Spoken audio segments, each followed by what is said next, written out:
After I was taken, the entire house breathed a sigh of relief. They hadn't even hidden it. The relief. The men who dragged me away in that black van under the moonlight thought I was my sister, Lena. She was the real target.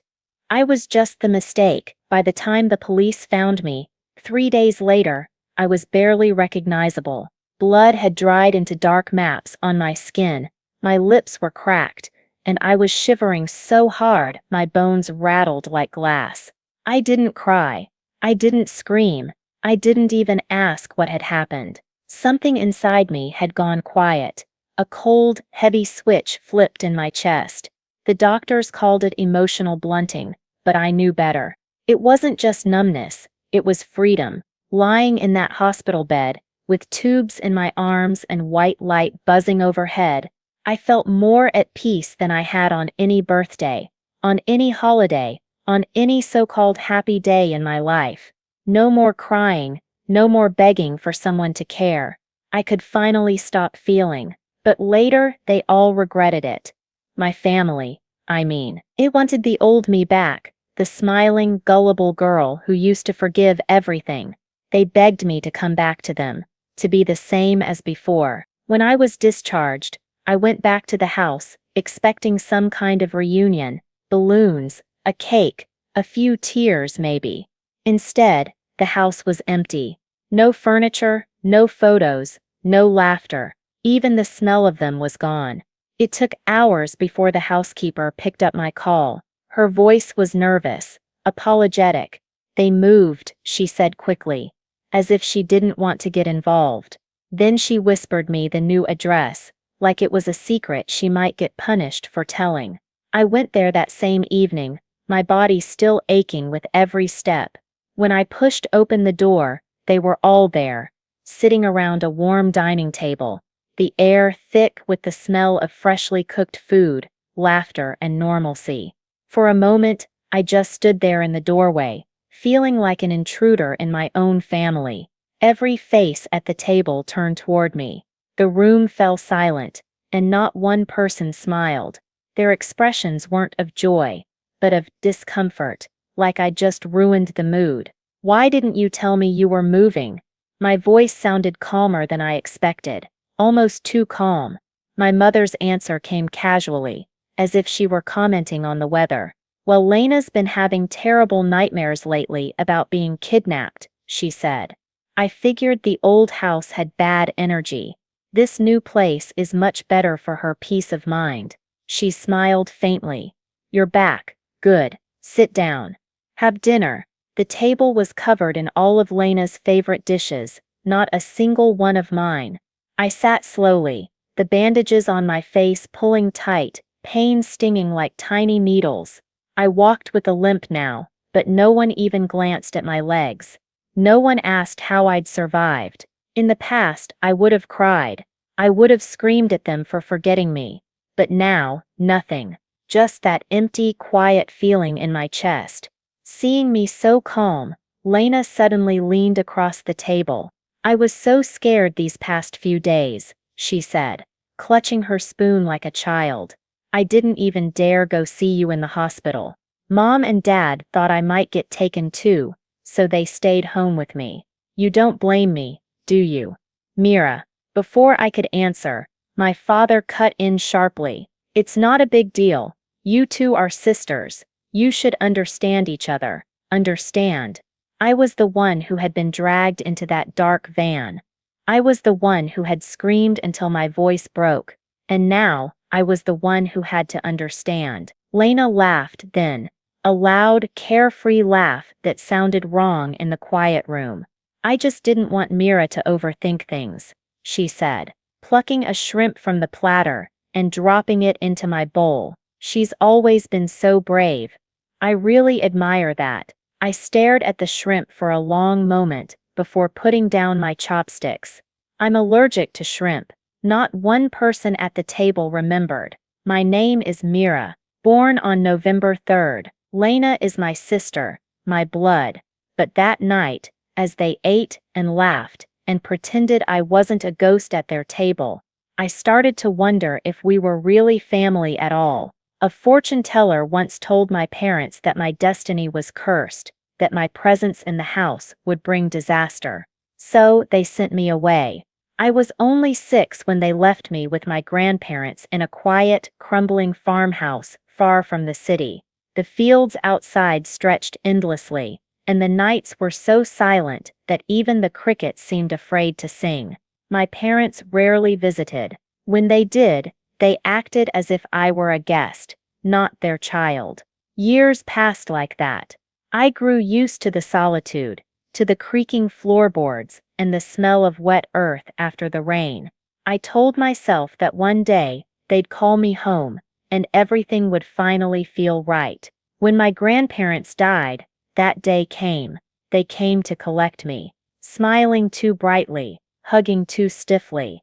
I returned with hope buzzing in my chest, but the moment I stepped into their house, I knew this place was never meant for me. It felt like a stranger's home. Every photo on the wall was of my sister, Lena, her smile, her school awards, her vacations. There wasn't a single picture of me. And then came that day. It was Lena's idea to take the shortcut. The alley was narrow, the air heavy, the silence so thick it seemed to cling to our skin. We had only walked a few minutes when she stopped suddenly. "I need to find a bathroom," she said, turning toward me with a faint, careless smile. "Wait here, I'll be right back." I waited. A minute passed, then another. I never saw her come back. Something sharp struck the back of my head. My world went black. When I woke up, I was tied to a chair in a dark, damp room. The air smelled of sweat and gasoline. A single light bulb swung overhead, casting sickly yellow shadows across the concrete floor. The first punch came before I could even speak. The kidnappers cursed under their breath. Furious. "Wrong girl," one of them spat. "We needed Lena, not this one." But that didn't stop them. They beat me until my vision swam, until I could taste blood in my throat.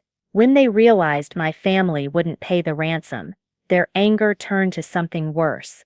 I was starved for 3 days, tortured for 3 more.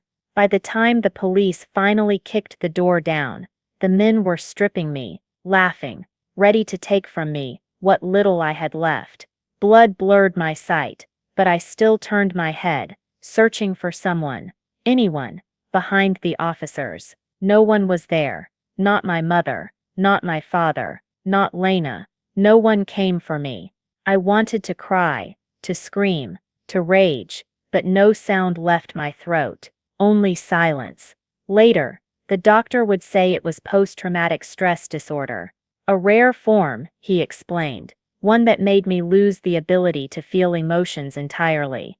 Emotional indifference syndrome, he called it, writing it down like it was just another medical term. I stayed in that hospital room for weeks, but aside from the officer in charge of my case, no one ever visited. No flowers, no cards, no one holding my hand. When I was finally strong enough to walk into my family's new house, they treated me as though I were a shadow. A ghost who had wandered into the wrong home. The 3 of them laughed and chatted at the table, while I ate in silence. For years, I had tried so hard to earn my place here, to laugh at their jokes, to fit into their world. But that night, I simply wiped my hands on a napkin, stood up, and said casually, "I'm done. Which room am I staying in?" For a moment, my mother looked startled, as if my voice had broken some unspoken rule. "The other rooms aren't set up yet," she said quickly. "Don't blame us, Mira. We've just been so busy, we can barely keep up with everything." Before I could reply, Lena jumped in, her voice laced with fake innocence. "Don't be so hard on them. They've been through a lot too. You're being unfair." Her words sounded sweet, but I knew that tone, the subtle, polished way she always twisted things to make me look unreasonable. I smiled faintly and set the towel back on the table. "Did I say I blamed them?" I asked, my voice flat. "I'll just pick an empty room." I turned and walked slowly up the stairs. Halfway up, I heard their voices again. "Where did she get this attitude from?" my father asked. almost annoyed. "Don't take it to heart, Lena," my mother soothed. "Here, drink some of the pigeon soup I made. You haven't tried it yet." I heard Lena's soft reply, her voice tinged with false sympathy. "She's probably just shaken up by what happened." And then my mother's voice, sharp and dismissive. "What does she have to be shaken up about? She came back just fine, didn't she?" At the top of the stairs, I stopped and turned toward the hallway mirror. My own bandaged face stared back at me, pale, swollen, unrecognizable. Just fine. That was the night something inside me hardened. Something that had been fragile and soft for too long finally broke. I shut my bedroom door, sealing myself off from their muffled voices downstairs. The air in my room felt heavy, like it had been waiting for me, waiting for this moment. For the first time in my life, I felt no urge to run back down, no desire to win them over. That evening, the front door clicked open. Noah was home. Noah wasn't their biological son. My parents had adopted him years ago, and from the moment he arrived, he became the center of their little world. I had once been thrilled at the idea of having an older brother, someone to stand between me and the world, someone who would fight for me, protect me, and Noah did fit that image, just not for me. He protected Lena, always Lena. From the second he walked in that night, the hostility radiated off him like heat. He didn't even glance in my direction, but I could feel it, that sharp, cold weight in the air, the kind that makes you instinctively shrink back. I saw it now with terrifying clarity, how blind I had been before. For years, I had bent over backwards trying to get closer to him. I fussed over him, gave him gifts, sought his approval like a desperate child reaching for scraps. But all that desperation had died the night of the kidnapping. And with it, my ability to care. Now, watching him, I felt nothing. No jealousy, no pain, no desperate need for affection, just emptiness. Noah noticed my silence. "Hey," his voice cut through the room like a blade. He reached into a bag and pulled out a small, elegantly wrapped package, a gift bag I recognized immediately. It was the birthday present I had made for him before everything happened. A jade pendant I had carved and polished by hand. I had imagined giving it to him as a way of bridging the distance between us. He tossed it onto the table. "I don't want your stuff," he said flatly. The words were sharp, meant to hurt. Once, they would have. "Noted," I replied, my tone so casual it almost startled me. I didn't even look at the gift. My eyes had wandered to the food on the table, the seafood spread that reeked of salt and brine, and suddenly I could feel the phantom sting of my wounds. I had no appetite. Noah hesitated. This was new. This girl who wasn't pleading, who wasn't flustered by his rejection. Was I trying some new trick to get their attention? Was this just another way of playing the victim? "Brother, what did Mira give you?" Lena's syrupy voice broke through his thoughts. Without waiting for his reply, she reached for the bag and unwrapped it. "Oh, what a beautiful jade pendant," she said, her eyes bright with mock admiration. "Mira must have put so much thought into it. You should keep it." Noah's jaw tightened. Keeping it would mean accepting me. And that was something he had never done. He pushed it back across the table toward me. "I'll never accept anything from you. Take it back." His tone was hard, final. My stomach twisted painfully. I was starving, but the sight of all that seafood, food I couldn't eat, made me nauseous. I stood up ready to leave the room and get something, anything from outside. But Noah misunderstood. He thought I was defying him, refusing his demand. He caught my wrist, his grip rough. "Take it back." Lena watched from her seat, a faint smirk tugging at her lips. She was enjoying this, the spectacle, the way they could corner me together. In the past, this would have been the moment I broke down. I would have cried, begged, done anything to smooth things over. But not tonight. "Just throw it away," I said flatly, my voice cutting through the air like glass. No one moved. Their faces froze. Shocked, maybe even a little scared. This wasn't the soft, obedient girl they were used to. I reached over, picked up the jade pendant, and tossed it into the trash can with a sharp clatter. The sound echoed in the dining room. "If you don't want it, throw it away," I repeated, my tone calm, steady. "Either way, I'm done here."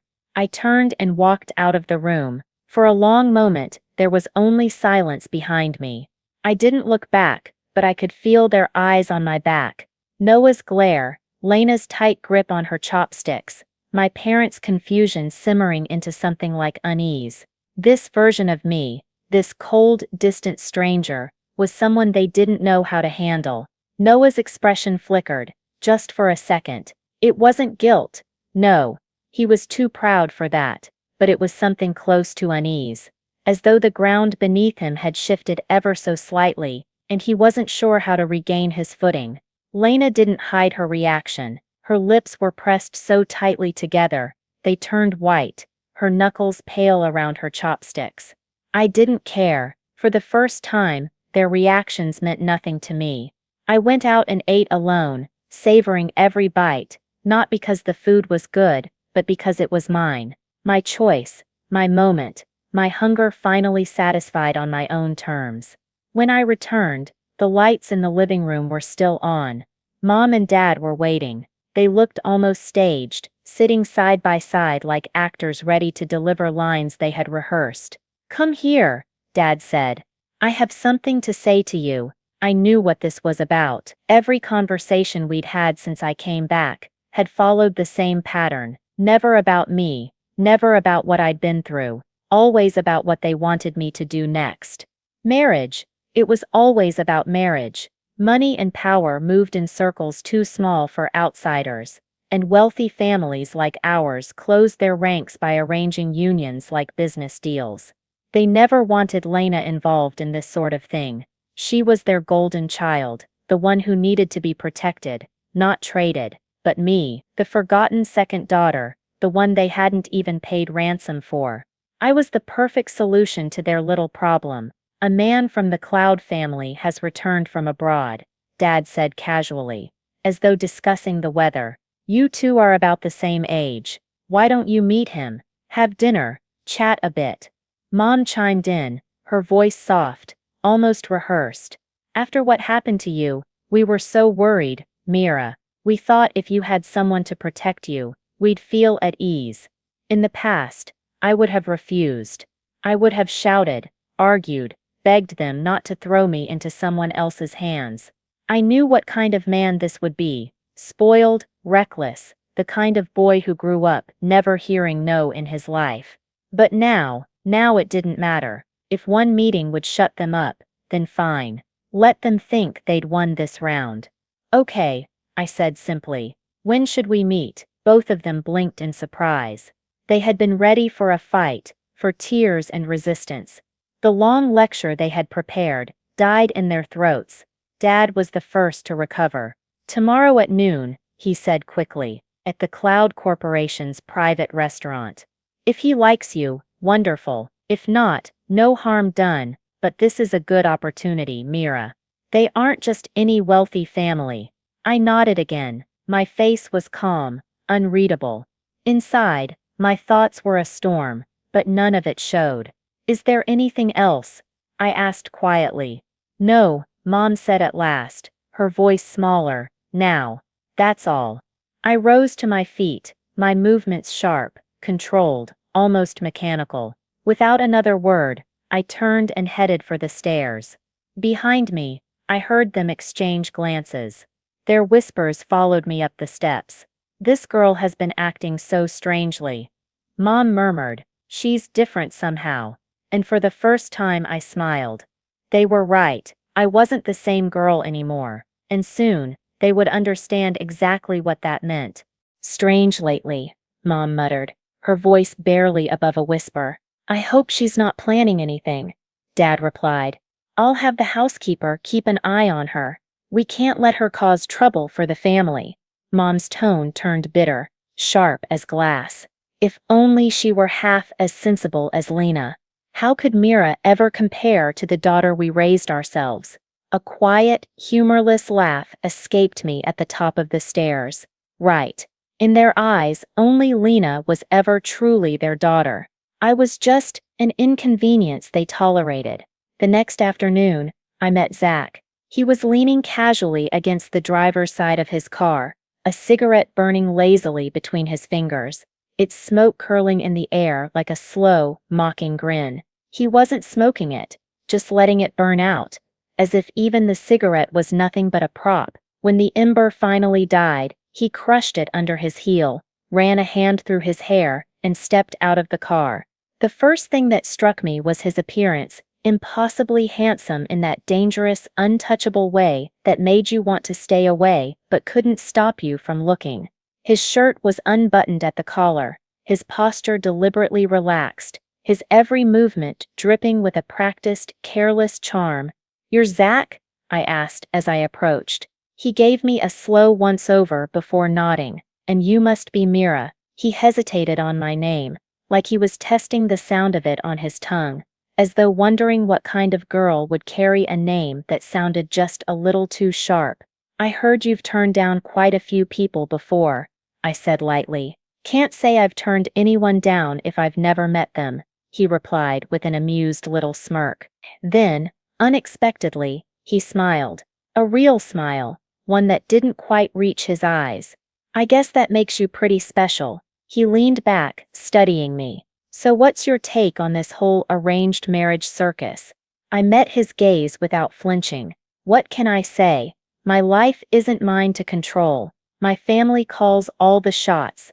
Zach's expression shifted, just slightly. He knew he had to know about the kidnapping, the scandal my parents had worked so hard to bury. "Miss Mira," he said, voice quiet, "you and I are the same kind of people." He lifted his glass in a toast. He pushed my own away. "Not quite. I'd like to eat first."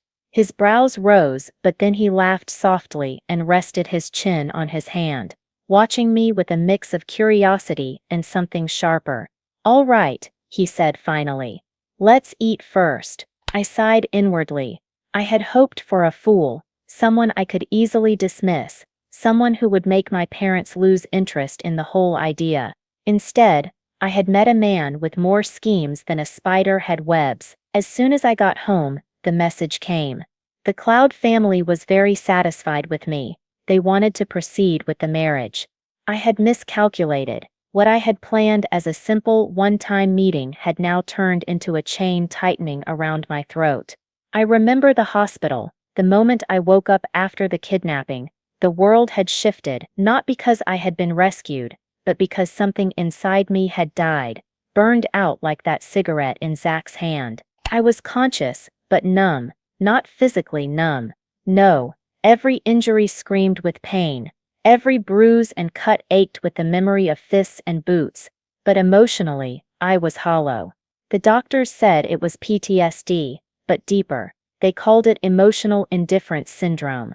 I called it freedom. I couldn't feel anger anymore, couldn't feel sadness, couldn't even feel fear, and in some strange, twisted way that made me untouchable. I remember the police officers talking over me, their words muffled, like I was underwater. Not even when they told me that no one from my family had come to take me home did I feel anything. They assumed my family was far away, too shocked to move.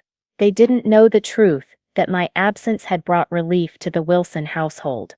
I wasn't the intended target, after all. Bella was.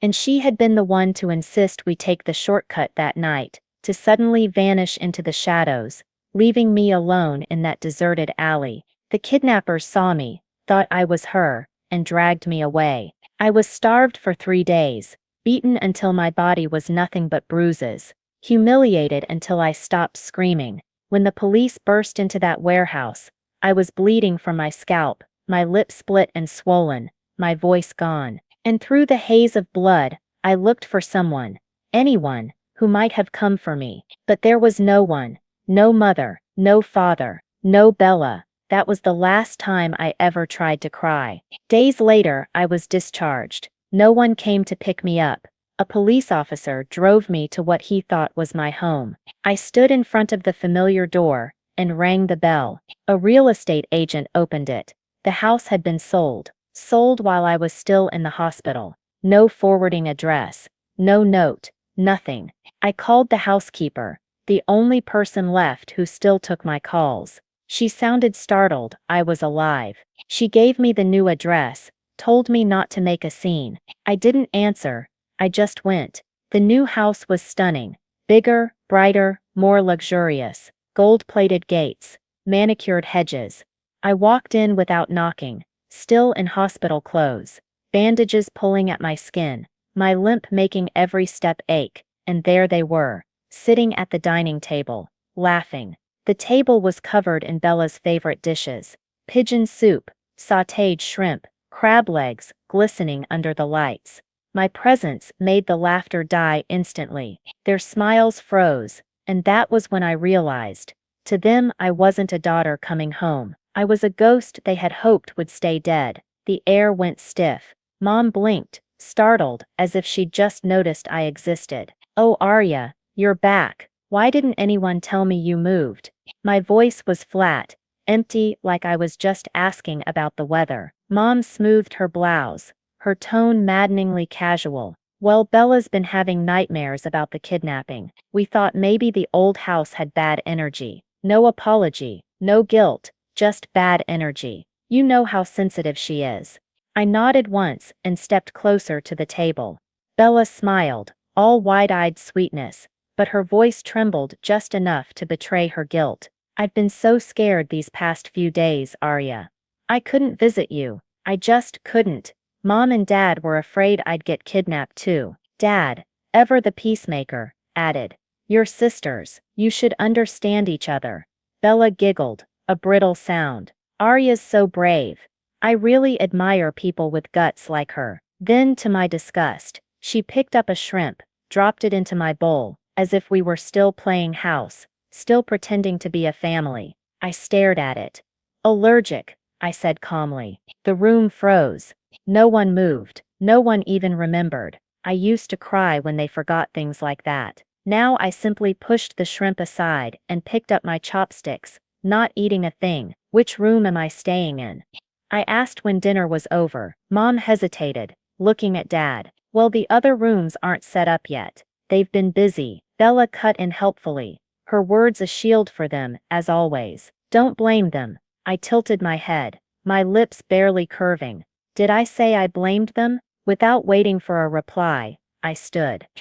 "I'll pick an empty room." My footsteps echoed on the stairs, each one louder than it should have been, until I shut the door upstairs, and their voices became muffled ghosts. That night, Noah came home, my so-called brother, not by blood, adopted, but raised beside Bella like a prince. I used to idolize him.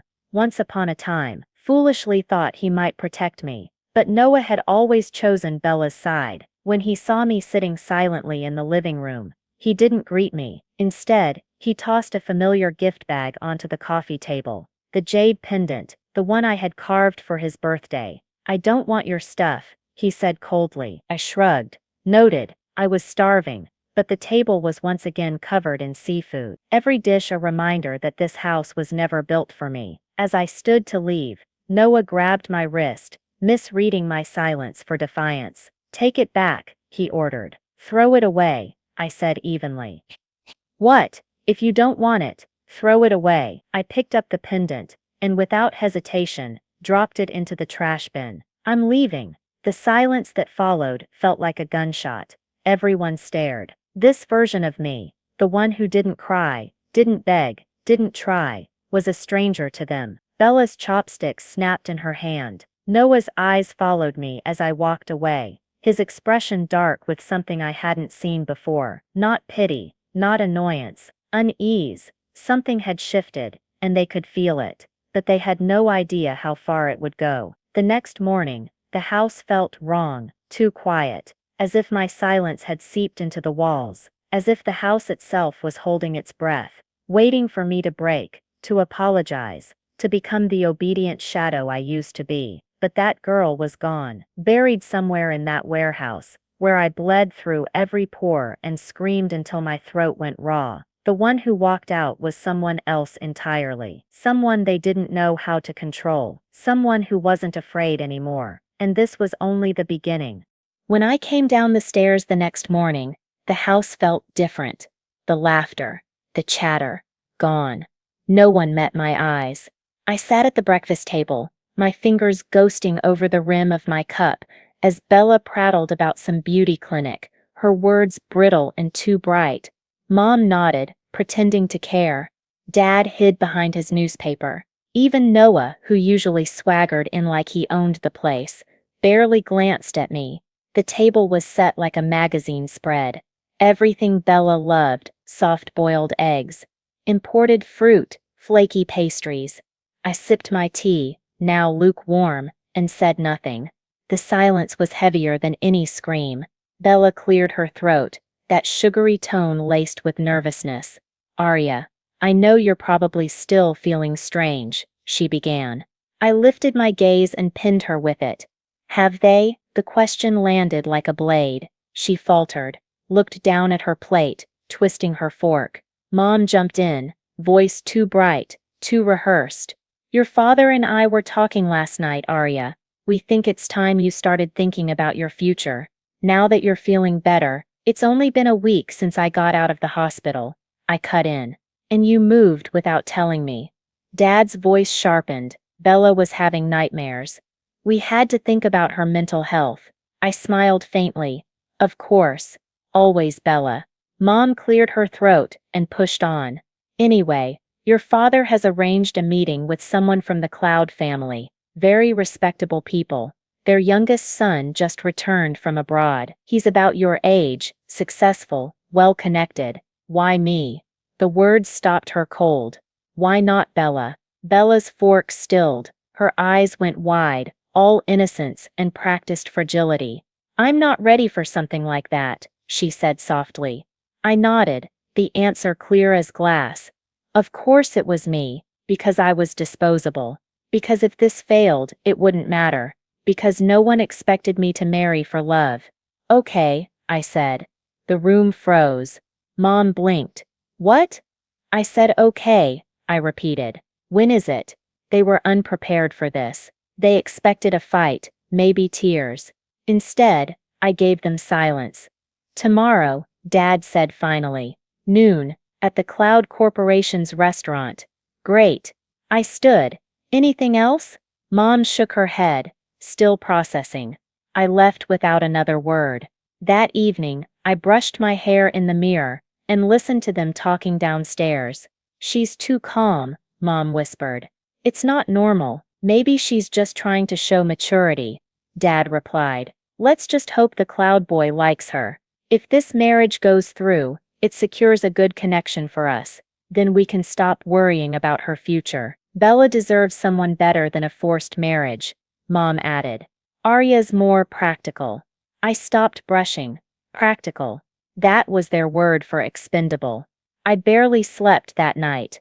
The memories came back in shards. The alley, Bella's voice calling she needed the bathroom. The bag over my head, the stench of mold and rust, duct tape ripping, men laughing when they realized I wasn't the girl they wanted. "Worthless trash," one of them had said before striking me. I touched the faint scar on my scalp and felt nothing. The next day, I arrived at the restaurant 15 minutes early. It was sleek, dimly lit, a place meant to make you feel small. I wore a pale blue dress, Bella once mocked, as too modest, and flat shoes because my legs still ached. When Zach arrived, I recognized him immediately. The car, the cigarette he didn't smoke, the quiet menace in his movements. "You're Arya," he said. "And you're Zach." He tilted his head, smirk tugging at the corner of his mouth. "You know I've never actually agreed to one of these meetings before." "Then I must be very lucky," I said, dry as ash. "Are you always like this?" "Like what?" "Unimpressed, detached." I didn't answer. He ordered for both of us.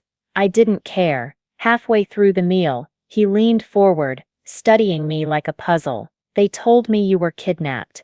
"They told you that?" "Not in those words, but I did my research." He let the words hang before adding, "I think we're the same. People with nothing left to lose are the most dangerous." I looked at him carefully. "You don't seem like the type who does things without a reason." "Neither do you." We didn't speak much after that. When we parted ways, he opened the door for me. "You're not what I expected. I get that a lot. I'll see you again soon," he said. I didn't bother pretending I was surprised. When I returned home, they were waiting. "The Cloud family is very satisfied," Dad said, almost glowing. "They want to move forward." Bella stood near the stairs, her teacup trembling. "So soon?" she asked, voice trying to sound neutral. "That's wonderful. Don't mess this up," Mom warned. "This is important for the family." I looked at them, these people who had thrown me away like trash, and were now trying to sell me like cattle, and smiled faintly. "Don't worry," I said. "I won't mess this up." But deep down, I already knew. I wasn't going to follow their script. I was going to play their game, and then I was going to burn the board. The next morning, I woke to my phone exploding with notifications, gossip sites, news blogs, social media threads, all screaming about the Cloud-Wilson engagement negotiations.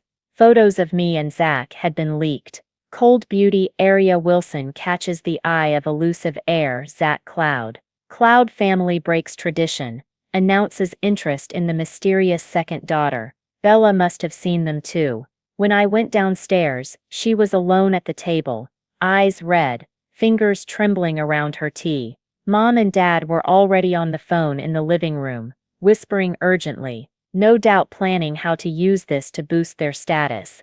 Bella looked up at me, her face soft but brittle. "Congratulations," she said sweetly. "Seems like Mr. Cloud really liked you." I poured myself a glass of water, said nothing. "You must be thrilled," she pressed. "It's not every day someone like that shows interest in someone like you, someone like me." She hesitated. "I just mean, you've always been so quiet, so low profile. It's surprising, that's all." "Life's full of surprises," I said. "Some of them unpleasant." Her smile faltered. Outside, a black car was waiting. The window rolled down. "Zach, thought you might want a break from the circus," he said. I got in. We drove in silence for half an hour, ending up at a remote park overlooking a lake. "They're panicking," Zach said, leaning back. "My parents, yours, they don't like that we're moving faster than they can control." "Wasn't that the point?" I asked. His smile was sharp. "Partially. I also wanted to see how far they'd go to keep you in your place." "You knew about the kidnapping," I said. Not a question. His expression didn't change. But I saw the answer in his eyes. Bella's expression soured, but she recovered quickly, reaching across the table with a laugh that sounded just a little too sweet. "You've always been so particular, Arya. Some things never change." I smiled faintly, though there was no humor in it. "Some things shouldn't." The table went silent for a moment. Even the clink of silverware seemed too loud, too sharp. My father cleared his throat, trying to smooth over the tension, but it was already too late. The air had shifted. Zach noticed it too. I could feel his gaze on me, not in discomfort, but in curiosity, as if he were cataloging every move I made. Bella wasn't done. Of course she wasn't. She leaned her chin into her palm, her tone light, but calculated. "You know, Arya, it's so nice to see you getting along with someone. After everything." The room seemed to tilt at those words. "After everything." She said it so casually, like she was talking about a bad vacation or a failed exam, not the night I was dragged off the street and nearly killed. I set my fork down slowly, deliberately. "Yes," I said, "after everything." The look I gave her was sharp enough to cut glass, and for the first time, I saw her flinch. She masked it quickly with a brittle smile, but Zach had already caught it. I saw the corner of his mouth twitch, just barely, as if he'd found something amusing. Dinner went on in uneasy silence, the clatter of dishes and murmurs of small talk, unable to cover the crackling tension. I barely tasted anything, but I didn't need to. The point of this meal wasn't food. It was a performance, a carefully staged act where every word, every gesture, was meant to remind me where I stood in this family, except I wasn't playing my old role anymore. When dessert was served, a delicate mousse, Bella's favorite, I declined. My mother frowned but didn't comment. Instead, she turned to Zach with a syrupy smile. "You must try Bella's recommendation. She always has such excellent taste." "That she does," Zach said smoothly.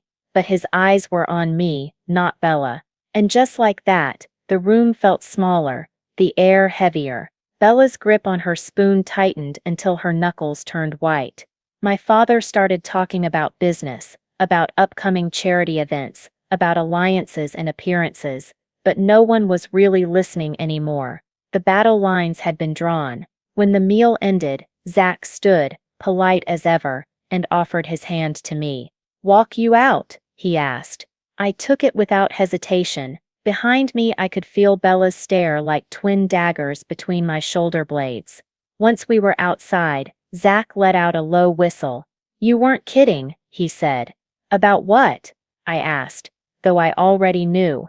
"About your family," he replied, hands in his pockets. "They don't just want control of you, they want to erase you." I met his gaze evenly.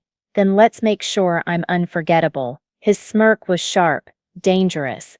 "Careful, Arya. If you're not careful, you might just get exactly what you want." "I'm counting on it," I said.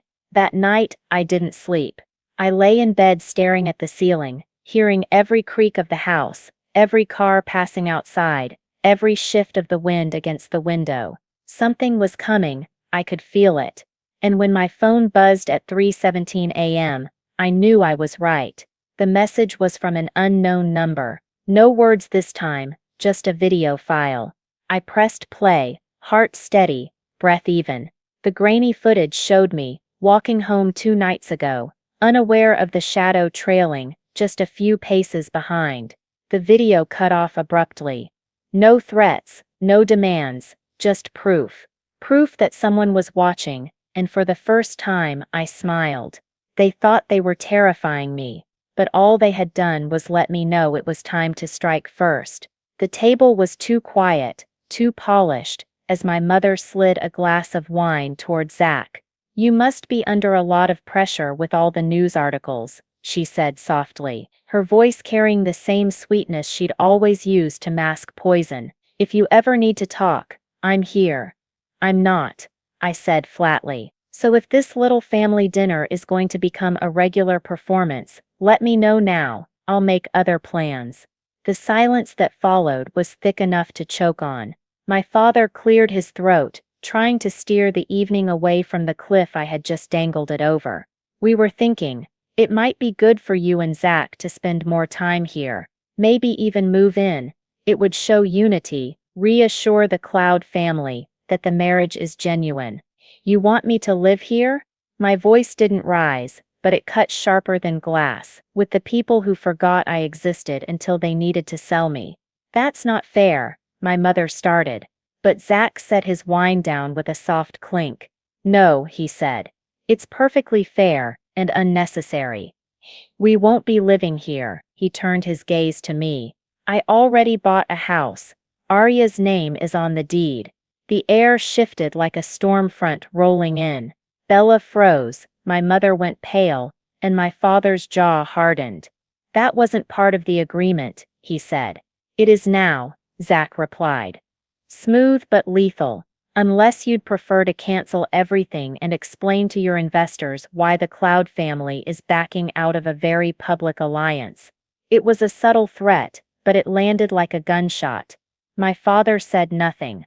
After dinner, on the way to the car, Zach murmured, "They're getting desperate and careless," I added.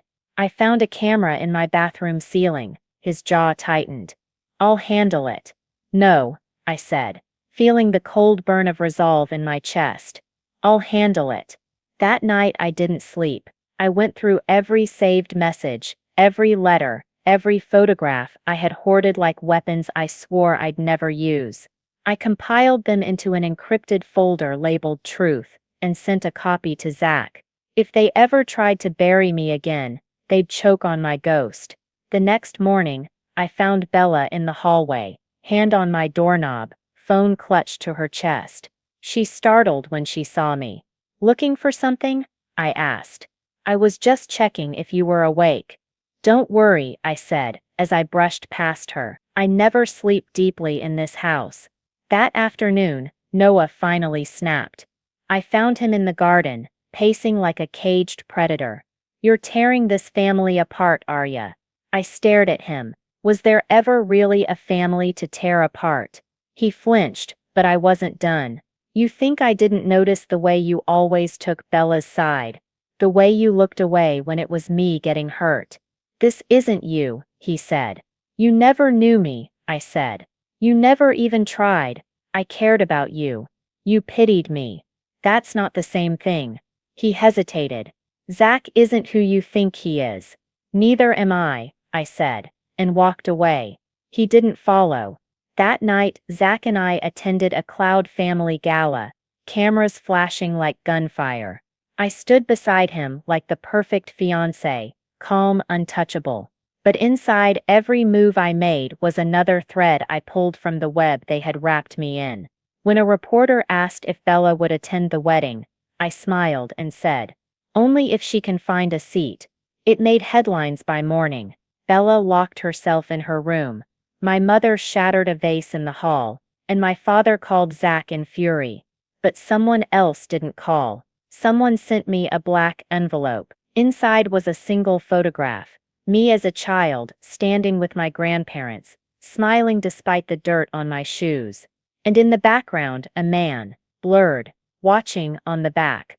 A single line. "Not everything is as it seems.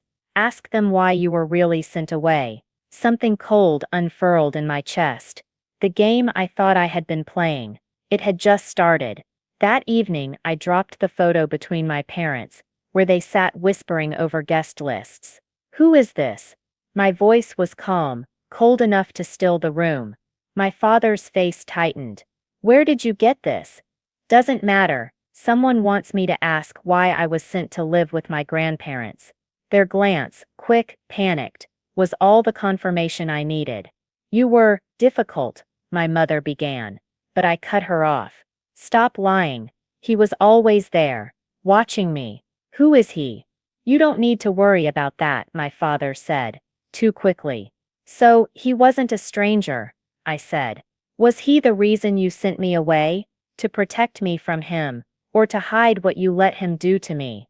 Their silence was deafening. "Upstairs," I called Zach. "Do me a favor." "Already done," he said. "His name is Harold Lynn. He co-founded a medical research startup with your father, shut down for illegal human trials and genetic experimentation. Last known location: your grandparents' village." My hands went cold. "He experimented on me." "It's likely," Zach said quietly. "What did my parents get in return?"